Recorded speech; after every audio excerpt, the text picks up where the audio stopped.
Hello বন্ধুরা, good evening. এই যে আজকে ঐশুর খেতে মন হয়েছে একটু চিকেন, সেই জন্য ঐশুর বাবা অফিস থেকে এনে একটু চিকেন নিয়ে এসে, আসলে এখন চিকেনের একটু প্রবলেমের জন্য আমরা এই সপ্তাহে চিকেন আনছি না, কিন্তু ওর খেতে খুব মন হয়েছে, কোনো বাধাই শুনবে না। সেই জন্য আজকে ঐশুর পাপার হাতেই ঐশু চিকেন খাবে, সেই জন্য পাপা বানাচ্ছে। এই যে পেঁয়াজ এখন ভাজা হচ্ছে, চিকেনটা নুন হলুদ দিয়ে মাখানো আছে, আলু ভাজা আছে, এখানে ক্যাপসিকাম টমেটো লঙ্কা রাখা আছে, আর এখানে আছে ধনেপাতা। এরপর সব আস্তে আস্তে করে দেওয়া হবে।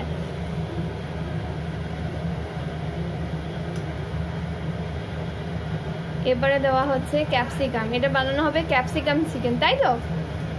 আচ্ছা, ঐশুর অর্ডারে।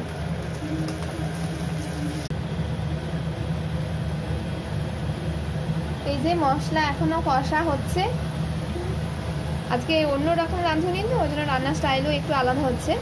মশলা কষা হচ্ছে, এদিকে গরম জল হয়ে গেছে, ভাতটা বোধহয় অলমোস্ট হয়ে গেছে, এবার নামিয়ে দিতে হবে। চলো নামিয়ে দিই। এই যে চিকেনগুলো দিয়ে দেওয়া হয়েছে কড়াইয়ে, এরপরে একটু টাইমের জন্য একটু হালকা করে ঢাকা দেওয়া হলো।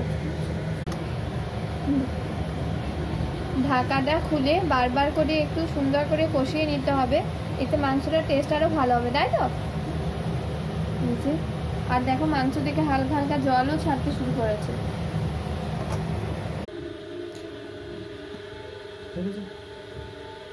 দাও দাও, অলমোস্ট রেডি। এবার ওপর থেকে দেওয়া হচ্ছে ধনেপাতা। হ্যাঁ, বুঝে গেছে, ধনেপাতাটা ওপর থেকে ছড়ানো হচ্ছে।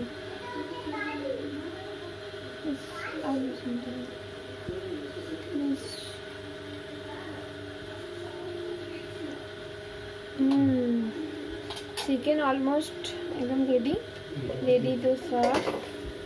এবার এটাকে এখন একটু ঢাকা দিয়ে রেখে দিই, তার কারণ হচ্ছে এইদিকে বানানো হচ্ছে স্যালাড।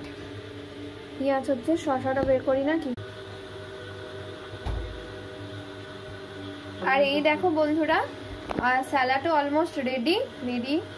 এবার আমরা খাওয়ার জন্য একদম রেডি। চিকেনও ওখানে হয়ে গেছে, ভাতও হয়ে গেছে। চলো আর বেশি রাত করবো না, অলরেডি রাত্রি 9:30 হয়ে গেছে। এবার খাওয়া দাওয়া শুরু করা যাক।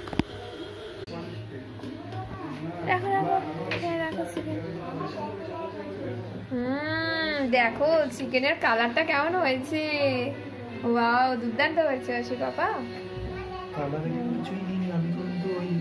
নর্মাল, একদম তাতেই দারুণ কালার হয়েছে।